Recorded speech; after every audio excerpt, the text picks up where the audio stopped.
할렐루야. 우리 하나님께서 여러분들을 사랑하십니다. 우리 옆에 계신 분들하고 하나님 당신을 사랑하십니다 하고 인사 나누고 말씀 듣겠습니다. 저도 주 안에서 여러분을 사랑합니다. 할렐루야. 성경에는 수많은 사람들이 등장을 합니다. 그 중에는 성공한 사람이 있는 반면에 또 실패한 사람들도 많이 있습니다. 그런데 보면 실패한 사람은 실패한 사람의 특징이 있고 성공한 사람은 성공한 사람의 특징이 있습니다. 그런데 그 특징은 뭐냐?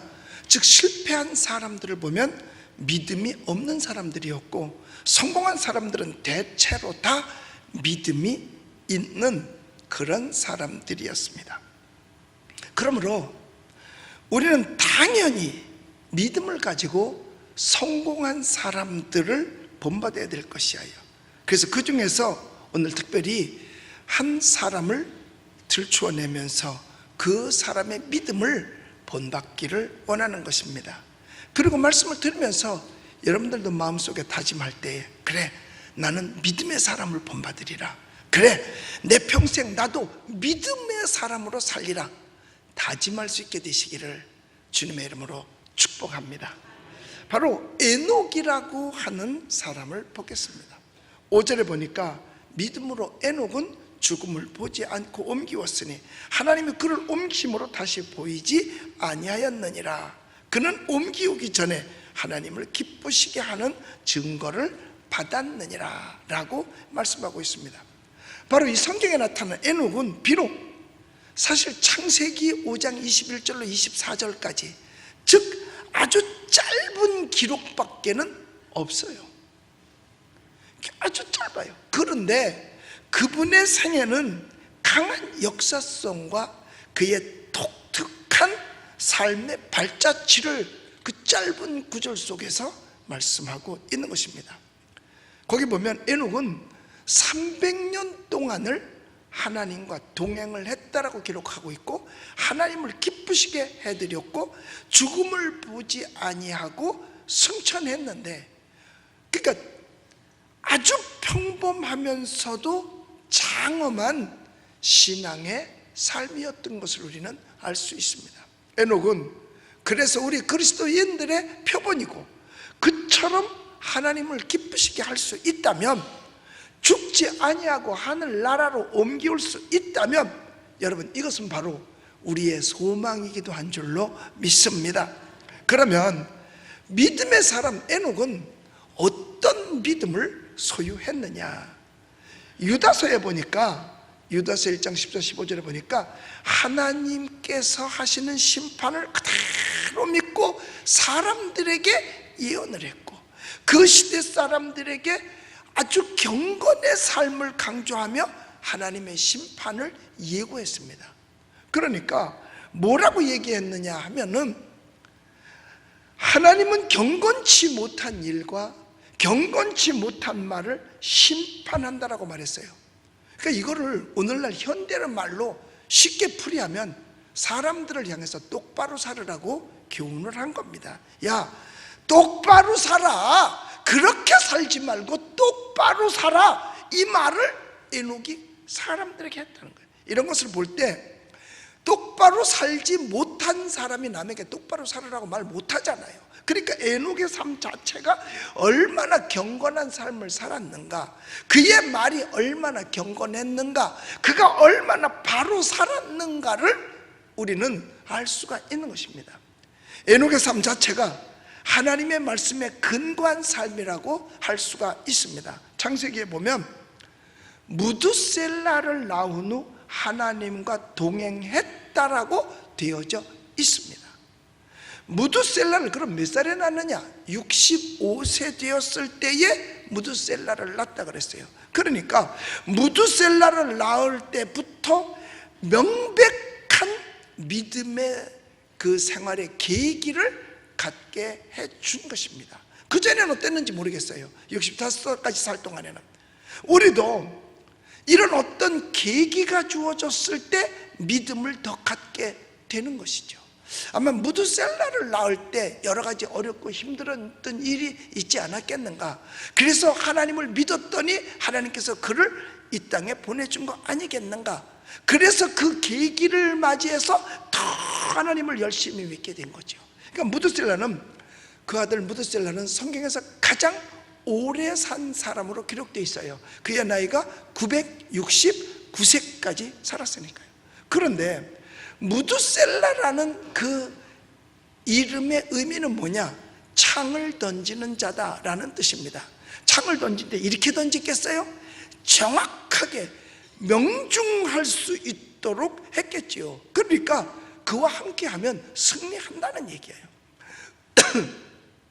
무드셀라를 낳은 후 300년을 하나님께 동행한 것을 보아서 에녹의 신앙과 또 그 아들 무드셀라의 신앙은 깊은 연관이 있다고도 볼 수 있어요. 그러니까 그 에녹의 아들 무드셀라를 믿음으로 양육했다는 것도 우리는 발견할 수 있습니다. 그런데 그 다음 중요한 구절이 뭐냐면 옮기우기 전에라는 말씀이 있습니다. 그러니까 믿음으로 에녹은 죽음을 보지 않았어요. 옮기워졌어요. 하나님이 그를 데려가셨어요. 인간은 언제든지 이 땅에서 옮겨야 할 수명을 가지고 있습니다. 살아서든지 죽어서든지 죽음 그 자체가 이 땅에서 저 땅으로 옮기워지는 것이거든요. 그런데 여기 뭐라고 말하느냐 하면 옮기우기 전에라는 말을 합니다. 즉 옮기우기 전에 우리는 무엇을 할 것인가? 다 언젠가는 옮기워져야 되는데 이 옮기우기 전에 우리는 무엇을 할 것인가? 어떤 증거를 남길 것인가? 짐승은 죽어서 가죽을 남긴다 그럽니다. 사람은 죽어서 이름을 남긴다 그럽니다. 그러면 내가 신앙생활하던 교회에서, 내가 살던 이 대한민국에서, 내가 살던 이 가정에서 나는 어떤 이름을 남겨야 할 것인가? 제가 제일 싫어하는 것 중에 하나가 목사님 추도 예배 좀 드려주세요 그러는 게 제일 제가 싫어요. 왜냐하면 갔을 때 그 추도 예배의 대상이, 그 주인공이 자손들에게 할 말이 있으면 괜찮아요. 그럼 모여서 그러죠. 그럼 돌아가셨 그분 아버지면 아버지, 할아버지의 남긴 유언이 뭐며 그가 이 땅에서 했던 업적이 무엇입니까? 아무것도 없어요. 어느 날 파출소에서 병원에 가보라고 그러대요. 왜 그러냐 그러니까 술 먹고 쓰러졌는데 죽었다는 거야. 뭐 거기에 업적이 있고 남길 말이 있겠냐고. 그러면 그 얘기했을 때, 야 니네 할아버지는 술 먹고 길에서 쓰러져 죽었대더라. 그게 무슨 남길 만한 거겠어요. 우리는 옮기우기 전에 내가 어떻게 살고 있는가를 나와 주변 사람들과 후손들에게 남길 수 있어야 되고, 그 믿음의 삶을 우리는 통해서 배워야 될 줄로 믿습니다. 그러면 그는 첫째 어떤 삶을 살았게요? 하나님과 동행하는 삶을 살았어요. 하루 이틀이 아니에요. 1, 20년이 아니에요. 300년을 하나님과 동행하며 살았다고 했어요. 그럼 300년 사는 동안에 막 살았을까? 경건하게 살았을까? 경건하게 사는 거지요. 동행은 일방 동행이 아닙니다. 상호 왕복 동행이에요. 의미 있는 만남이에요. 책임 있는 선택이에요. 모세가 그렇게 살았고 사도 바울이 그렇게 살았어요. 모세도 하나님을 만났을 때, 바울도 하나님을 만났을 때 그 다음부터는 시시하게 살지 않았어요. 정말 하나님과 동행하는 삶을 살았어요. 그래서 우리도 하나님과 동행하는 삶이어야만 하는 것입니다. 지금 내 옆에 하나님이 계실 때 나는 동행할 자격이 있느냐? 동행할 자격이 없느냐? 하나님이 말씀하실 때 나는 따라갈 수 있느냐? 따라갈 수 없느냐? 이것이 중요한 거예요. 동행은 하나님 아버지의 뜻대로 행하는 삶인 것입니다. 하나님 우리 인간의 계획을 하나님의 뜻에 일치하기를 원하시고 계십니다. 그러니까 에덴 동산에서도 선악을 알게 하는 나무의 실과는 먹지 마라, 먹지 말라는 게 하나님의 뜻이잖아요. 그런데 인간이 그걸 반역했어요. 하나님의 뜻은 성경에 있습니다. 사도 바울은 로마서에서 말하기를 하나님의 뜻이 무엇인지 분별하도록 하라고 말했고, 예수님은 겟세마네 동산에서 인류의 죽음을 앞에 놓고 십자가에 달릴 것을 앞에 놓고 그가 기도했습니다. 아버지요, 내 뜻대로 마옵시고 아버지의 원대로 하옵소서. 하나님의 뜻을 따라갈 때 그게 하나님과 동행하는 것입니다. 그 다음에 이는 자녀를 낳으면서도 하나님과 동행했다 그랬어요. 그럼 다른 사람은 안 낳냐? 아니에요. 다른 사람들도 다 낳았어요. 600년을 자녀를 낳으며 향수하고 죽었더라, 500년을 자녀들을 낳으면서 향수하고 죽었더라. 다른 사람들은 그냥 낳고 죽었고 낳고 죽었는데 에녹만은 그게 아니었어요. 하나님과 동행하며 자녀를 낳았다. 경건 삶을 살았다는 거죠. 지금으로 말하면 우리도 경건의 삶을 살면서 영적 자녀, 경건한 자녀를 낳았다는 거죠. 그러니까 가정에서도 신앙으로 가정을 양육하고 신앙인으로 다 만들어야 되는 거예요. 가정은 여러분 하나님의 축복의 저장소인 줄로 믿습니다. 그리고 하나님과 동행하는 삶은 성결의 삶이에요. 자기를 쳐서 아집과 정욕과 이 세상의 자랑을 포기하는 것입니다. 육체의 정욕대로 사는 것이 아니라 하나님의 말씀을 따라 사는 거죠. 그러니까 사도 바울은 자기를 쳐서 날마다 중노라고 말했어요. 자기를 쳐서 복종시켰다 그랬어요. 육신은 세상으로 가고 싶어요. 육신은 내 뜻대로 가고 싶어요. 그러나 하나님의 뜻은 하나님의 뜻을 따라 살기 원하시잖아요. 그래서 예수님께서 말씀하셨잖아요. 나를 따라오려거든 자기를 부인하고 날마다 제 십자가를 지고 나를 따를 것이니라고 말했어요. 내 중심이 아니라 하나님 중심의 삶인 거지요. 그러니까 사도 바울이 십자가 지고 따라가고 예수님이 따라오란 그대로 따라간 것은 자기를 죽인 거예요. 순교한 거예요. 그러니까 거룩하고 성결된 삶으로 내 대신 내 안에 십자가 지신 예수님이 나타난 것인 줄로 믿습니다. 이것이 하나님과 동행하는 삶이에요. 그 다음에 그는 하나님을 기쁘시게 하는 삶을 살았습니다. 오직 믿음으로 기쁘게 했다 그랬어요. 그 믿음이 어떤 것이냐? 오늘 본문 6절에 그 말씀이 나왔는데 우리 같이 한번 읽어볼까요? 시작. 믿음이 없이는 하나님을 기쁘시게 하지 못하나니 하나님께 나아가는 자는 반드시 그가 계신 것과 또한 그가 자기를 찾는 상 주시는 이심을 믿어야 할지니라. 여기 보면 하나님을 기쁘시게 하는 믿음. 믿음 없으면 하나님 자체를 기쁘게 전혀 할 수가 없으니까요. 이 하나님을 기쁘시게 하는 믿음은 하나님께 나아가되 그분은 지금도 살아계셔서 역사하신다는 사실, 또 자기를 찾는 자들에게 기대에 어긋나지 않게 상 주시는 이심을 믿는 것입니다. 에녹은 벌써 그때 응답을 받았던 사람이에요. 그러니까 내가 볼 때 무드셀라를 낳을 때 응답을 받지 않았겠는가. 그러니까 하나님을 기쁘시게 하는 믿음은 상을 기대하는 믿음이에요. 하나님은 약속에 순종하는 자에게 은혜로 베푸신 상을 항상 준비하고 계세요. 그래서 그 기쁘신 뜻대로 하나님께서는 우리를 향해서 시행하시는 겁니다. 매사의 우선권을 하나님께 드린다 그 말입니다. 하나님이 영순이라는 거예요. 여자 이름 영순이가 아니고 하나님이 첫째, 하나님이 제일, 하나님이 먼저 이 뜻입니다. 우리 따라합시다. 하나님 첫째, 하나님 제일, 하나님 먼저. 바로 이 삶이에요. 매사에 에녹은 우선권을 하나님께 드렸어요. 하나님은 묻고 계십니다. 정말 내가 내 삶의 으뜸이냐? 아니면 사람이 으뜸이냐? 교회가 먼저냐? 세상이 먼저냐? 하나님이 먼저냐? 사람이 먼저냐? 했을 때에 우리의 삶은 어디에 두었느냐 이거예요. 우선권을 어디에 두었느냐는 거예요. 그 다음에 하나님을 기쁘시게 했다는 증거는 언제 받아야 되느냐? 옮기우기 전에 받아야 돼요. 옮겨가면 끝났는데 무슨 그게 뭐가 필요하겠어요. 그래서 옮기우기 전에, 죽기 전에 믿음은 평상시에 생활 속에 나타나야 되는 겁니다. 믿음이 있다고 했는데 생활 속에 하나도 나타나는 곳이 없어. 평소에 하나님을 기쁘시게 해드려서 하늘나라 가기 전에 이 땅에서 증거를 얻어야만 하는 것입니다. 우리 인생은 절대로 두 번 오지 않습니다. 그래서 일생 하나밖에 없다고. 옮기기 전에 전적으로 믿고 의지하고 열심히 신앙에 성공해서 우리는 증거를 남겨야만 하는 것입니다.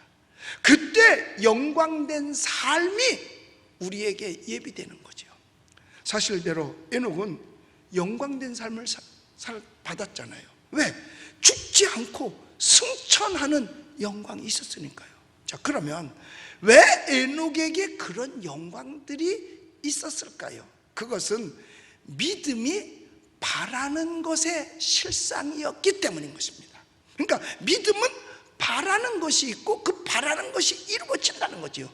실상이라는 말은 헬라 원어로 히포스타시스라는 말을 썼는데, 이 말은 받쳐준다 하는 뜻도 같이 가지고 있어요. 즉 아직은 실현되지 않았어도 소망을 염두에 두고 바라는 것을 염두에 두고 그 있을 때 그것을 받쳐줘서 이루어지게 해준다는 얘기입니다. 그러니까 실상은 결국 현실, 실체로 이루어진다는 거예요. 믿음은 바라는 것의 실상, 신앙을 가지고 바라보는 대상입니다. 그것이 여러분 오늘날 여러분들도 다 경험, 여러분들이 이 안에 들어와서 함께 예배드리는 이게 주의 종이 하나님 앞에 날마다 바라보고 기도하고 믿음을 가졌기 때문에 이와 같은 것이 이루어지는 거예요.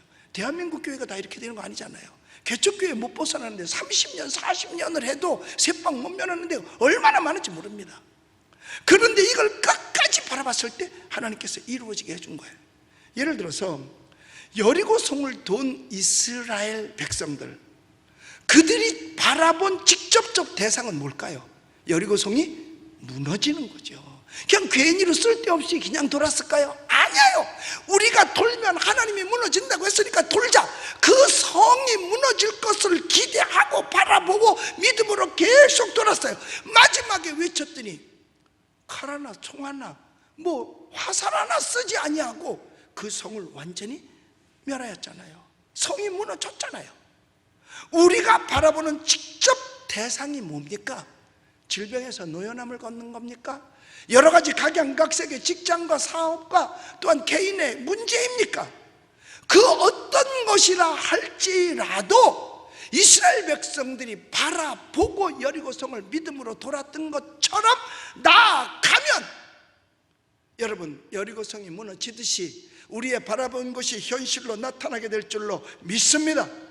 믿음을 가지고 바라본 대로 여리고성이 무너지고 이스라엘 승리를 가져온 것처럼 우리가 바라본 문제도 해결될 줄로 믿습니다. 제가 개척교회 할 때죠, 뭐 아직 이제 2층에 있다가 넓은 데로 가느라고 이제 이사를 해서 넓은 데인데 이 불광동에는 지하실밖에 없어요. 넓은 데가 꼭대기는 다 칸 막아가지고 뭐 학원, 피아노 학원 뭐 이런 걸로 세주고 다 미용실 세주고 지하밖에는 넓은 데가 없어서 지하로 들어갔었을 때예요. 그런데 새벽 기도를 하면 돌아가신 안병권 권사님 새벽마다 와서 앞에서 기도해요. 나는 강단에 서고 그럼 여기 교회가 좁으니까 다 들려. 그 권사님이 뭐라고 기도하는지, 하나님 우리 목사님 세계적인 목사님 되어서 사도 바울처럼 전 세계에 다니면서 복음 전하게 해달라고. 그래서 내가 강대상에서 어떻게 했는지 아세요? 코드숨 쳤지. 말도 안 되는 기도를 지금 권사님 하고 있는 거야. 개척교회 목회자는 그거 꿈도 못 꿔요. 국내도 못 댕길 판인데 무슨 세계를 다녀. 그런데 그 권사님은 세계를 바라보고 날마다 기도했어요. 그런데 그 권사님 돌아가시기 전에 그것이 이루어지기 시작해서 오늘까지 46개 나라를 내가 다녔잖아요. 집회하러. 내년에도 4월 달에 벌써 불가리아에 예약돼 있어. 거기 가서 내가 요구르트 시커 먹고 올 거야. 그 권사님은 날마다 그것을 바라보고 믿음으로 기도했어요. 나는 그 기도 못했어요. 그리고 내가 내 자신을 아는데, 너는 네가 알렸다.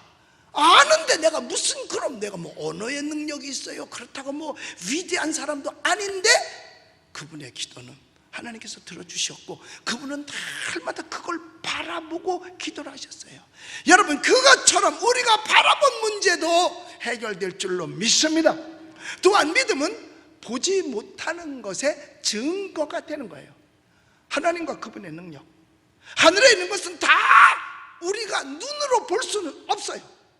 그러나 이런 것들에 대해서는 우리에게 주신 믿음이 그 증거뿐인 것입니다. 눈으로는 안 보이는데 마음에는 믿어지는 거예요. 여러분, 믿음은 단순히 심리적 작용이 아닙니다. 심리적 작용은 뭔지 아세요? 사기꾼한테 쏘을 때 마음에 요동치는 거, 그게 심리적 작용이에요. 그러니까 여러분, 뭐 도둑이 들으려면 뭣도 안 지죠? 개도 안 짖는데, 사기 맞으려면요 그 사람 얘기가 심리적으로 의심을 하면서도 따라가는 거예요. 그래서 사기꾼들한테 당하는 거예요. 그건 심리야. 그런데 믿음은 심리적으로 오는 것이 아니라 내 안에서부터 솟아나오는 거예요. 하나님의 말씀과 성령으로 말미암으면 하나님의 선물, 그렇기 때문에 하나도 헛되지 아니하는 것입니다. 그러므로 그 믿음은 보지 못한 것이었지만 초자연적인 역사로 성취하게 되는 줄로 믿습니다. 그러면 이런 믿음의 재료는 어디서부터 오는 것이냐? 믿음의 재료, 마음속에서부터 솟구쳐 오는 믿음이 재료가 뭐냐 이거야. 그것은 하나님의 말씀을 이렇게 교회에 나와서 들음에서 오는 줄로 믿습니다. 그래서 로마서에 말한 대로 믿음은 들음에서 나며 들음은 그리스도의 말씀으로 말미암느냐 그랬어요. 목자의 음성을 주님의 음성으로 듣고 그 말씀을 믿음의 재료로 삼아야 되는 거예요. 하나님 앞에 무릎 꿇고 기도하며 믿음의 삶을 살려고 애쓰고 희생하며 헌신적으로 살아가는 주의 종이 강단에서 선포할 때 어떤 주의 종이 성도를 망하는 길로 인도할 성도 목회자가 어디 있겠어요? 어떻게 하면 바로 살고 어떻게 하면 하나님의 축복을 받고 어떻게 하면 기적을 체험할까를 늘 고심하며 살아오지요. 그런 주의 종이 강단에서 선포할 때 그 말씀을 아멘으로 화답하고 그것을 믿고 나갈 때 그 믿음은 우리를 기적을 창조하는, 역사를 이루는 재료가 될 줄로 믿습니다. 그 재료를 삼고 우리가 알 일은 뭐냐? 이제 그걸 재료로 삼았으니까 또 그 재료를 받은 우리들이 하나님 앞에 엎드려 기도하는 거죠. 왜? 믿고 구한 것은 다 받으리라 하시니라. 할렐루야. 예수 믿는 사람의 가장 큰 힘, 가장 큰 재산은 뭐냐? 자기가 가지고 있는 믿음이에요. 그러니까 믿음이 없이는 하나님도 기쁘게 못하고 상을 못 받는다 그랬잖아요. 그러므로 믿음은 지금은 보이지 않아도, 지금은 없어도 바라고 그것을 믿는 겁니다. 기대하는 거죠. 믿음은 그래서 바라는 것의 실상이라고 말했어요. 여러분은 믿음을 가지고 기도로 문제를 도십시오. 이스라엘 백성들이 여리고를 돌듯이 말해요. 거기에 역사가 나타나죠. 그 다음에 믿음의 언어를 사용하는 것입니다. 말한 것이 실제로 될 줄 아는 담대한 선포예요. 여러분, 불신자는 그게 허풍입니다. 그런데 성도의 언어는 실체를 만들어가는 작업임을 기억하시기 바랍니다. 그러니까 이스라엘 백성들이 12명의 정탐꾼을 모아서 가나안 땅에 들여보냈어요. 그리고 그들이 40일 만에 돌아왔을 때 10명의 정탐꾼은 야, 거기 가면 우리 다 죽어, 거기에 가면 우리 메뚜기 새끼밖에 안 돼 그랬는데 여호수아는 아니에요. 아니야, 그들은 우리의 밥이다. 갈 수 있다, 가면 된다, 가보자. 믿음의 선포를 했어요. 할 수 있다, 하면 된다, 해보자. 할렐루야. 우리도 이런 믿음을 가져야 되는 거예요. 할 수 있다, 하면 된다, 해보자. 갈 수 있다, 가면 된다, 가보자. 그랬더니 여호수아와 갈렙을 비롯한 그를 따르던 젊은이들은 다 가나안 땅에 들어갈 수 있었지만 그렇지 않은 자들은 광야에서 사라져버리고 말았어요. 다윗도 마찬가지요. 17살 소년이 어떻게 육척장수 골리앗과 대항해서 이길 수 있어요? 그런데 하나님을 믿었던 다윗은 나가서 담대하게 선포했습니다. 너는 칼과 창을 의지하고 왔지만 나는 만군의 여호와 하나님을 의지하고 나왔노라. 너는 오늘 공중의 새의 밥이 되리라. 네 칼로 네 목이 비어지리라. 담대하게 선포하고 나가서 물맷돌을 돌렸을 때 골리앗 장군은 쓰러져 버렸고 그는 그 칼에 목이 베고 정말 공중의 새에 밥이 돼버리고 말았어요. 그러므로 믿음의 언어를 담대하게 사용하게 되시기를 주의 이름으로 축복합니다. 믿음의 언어는 거짓이 아닙니다. 세상으로 향하는 사람은 다 거짓이에요. 하나도 둘도 셋도 다 처음부터 끝까지가 거짓입니다. 그리고 믿음의 행진을 하는 거예요. 아브라함과 이삭과 야곱, 모세 다 믿음의 행진을 한 사람이죠. 다 성공했어요. 우리 믿음의 선보들은 이렇게 함으로 증거를 얻고 다 성공자가 돼요. 노아도 그랬고요, 아브라함도 야곱도 다 그랬고, 모두 다 믿음의 행진을 한 사람들은 다 성공했습니다. 사실 그래요. 하나님께서 이 땅을 물로 심판하겠다, 아니 하루 이틀에 배를 만드는 것도 아니에요.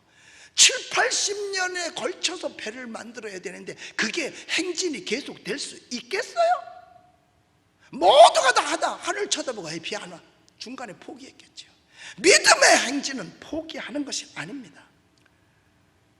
다시 믿음의 사람 에녹으로 돌아갑니다. 사실 에녹은 당시에 다른 사람들보다 세상에서 오래 살지는 않았어요. 왜? 다른 사람들은 뭐 최하 600, 700, 800, 900살까지 거의 1000살에 가깝게 살았는데 에녹은 365세로 이 세상을 끝냈습니다. 그러니까 오래 사는 거 아니에요, 세상에서. 그렇다고 그가 저주받은 자는 아니죠. 그는 죽음을 보지 않고, 즉 고통을 보지 않고 승천한 축복의 사람인 줄로 믿습니다. 사람의 가장 큰 공포가 뭐예요? 죽음의 공포죠.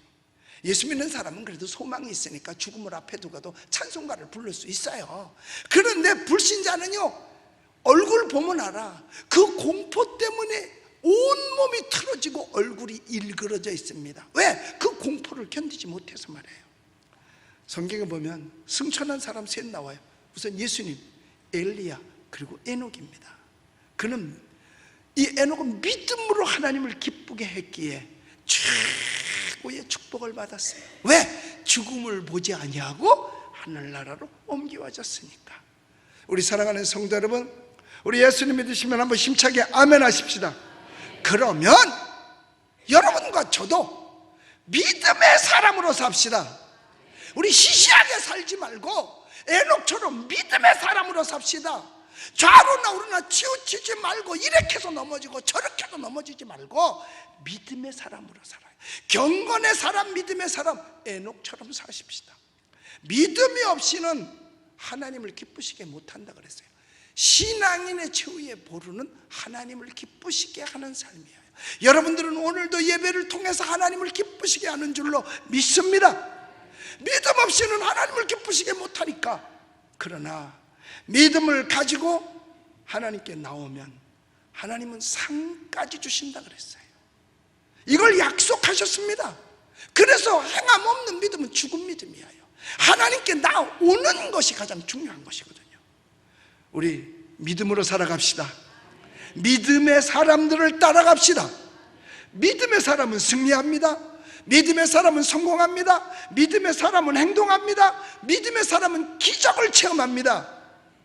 우리 모두 믿음의 사람으로 승리하게 되시기를 예수 그리스도 이름으로 축원합니다. 기도하겠습니다. 우리 아프신 분은 아프신 자리에 손을 얹고, 문제가 있으면 가슴에 손을 얹으시기 바랍니다. 위에서 기도해 드리겠습니다. 믿음으로 에녹은 죽음을 보지 않고 옮겨졌으니 하나님이 그를 옮기셨다라고 말했습니다. 그는 하나님을 기쁘시게 하는 자라는 증거까지 받았습니다.